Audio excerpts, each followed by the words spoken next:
歡迎收睇19 Talk，一個為大家提供健康科普資訊嘅頻道。今次我哋收到一位網友嘅敏感提問，提到女友私密處有異味，導致有啲抗拒，想知道有咩方法可以改善。我哋會用科學同尊重嘅角度解答，幫你了解私密處異味嘅原因、改善方法，仲有點樣同女友溝通，唔傷感情。準備好，一齊嚟探討。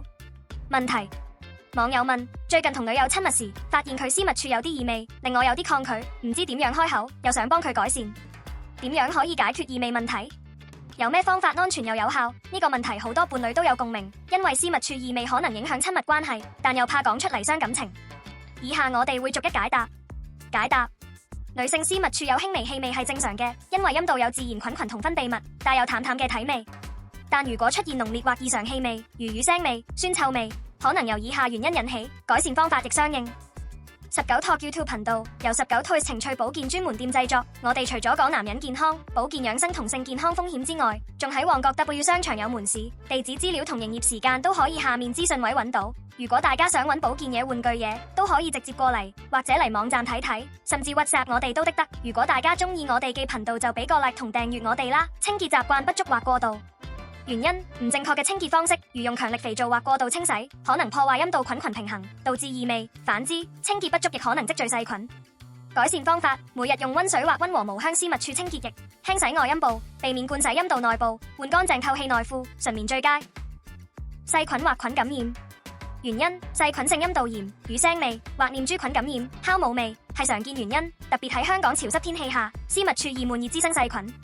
改善方法：如有乳腥味或異常分泌物，建議盡快揾婦科醫生檢查。香港私家婦科檢查約800至2000蚊，可能需用抗生素或抗真菌藥。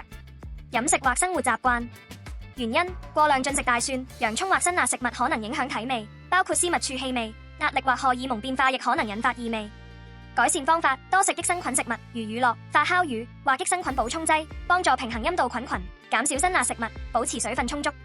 經期或汗液影響原因：經期血液或運動後汗液積聚，可能加重氣味，尤其喺香港濕熱環境。改善方法：經期勤換衛生巾，每4至6小時，或用透氣棉質內褲，每日洗澡後確保私密處乾燥。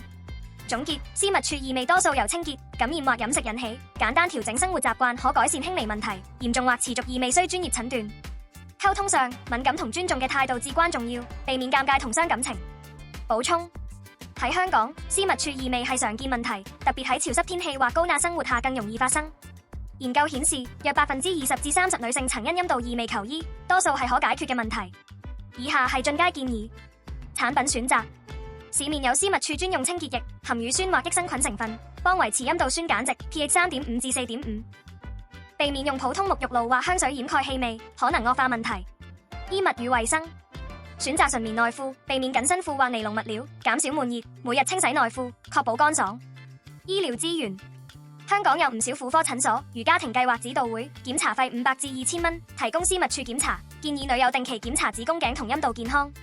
溝通技巧：同女友討論敏感話題時，試用我語句，例如我好重視我哋嘅親密關係，想同你一齊了解點樣讓彼此更舒服，避免直接批評或指責。心靈安慰：如果你因為女友私密處異味感到抗拒或尷尬，唔使過分壓力。呢個問題好常見，唔係你或女友嘅錯，只係身體健康嘅一部分。喺香港嘅快節奏生活，壓力同環境因素，如潮濕天氣，可能影響私密處健康，但透過簡單方法同溝通，絕對可以改善。你願意提出呢個問題，顯示你重視同女友嘅關係同健康，呢份用心好值得讚賞。解決問題嘅過程仲可以增進你哋嘅感情。睇緊呢條片嘅你，已經喺為關係努力，呢份勇氣係改變嘅第一步。建議：為咗改善女友私密處異味同增進親密關係，試以下建議。第一，敏感溝通，同女友溫和分享你嘅觀察，例如我有啲擔心你嘅健康，最近有冇覺得唔舒服？不如一齊了解下點樣改善，強調你嘅關心而非批評。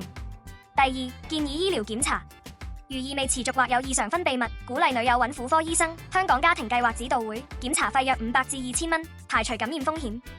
第三，改善清潔習慣，推介溫和私密處清潔液，每日用溫水清洗外陰部，保持乾爽，換純棉內褲，避免緊身衣物。第四，調整飲食，一齊試多食益生菌食物或益生菌補充劑，減少辛辣或重味食物，幫平衡陰道菌群。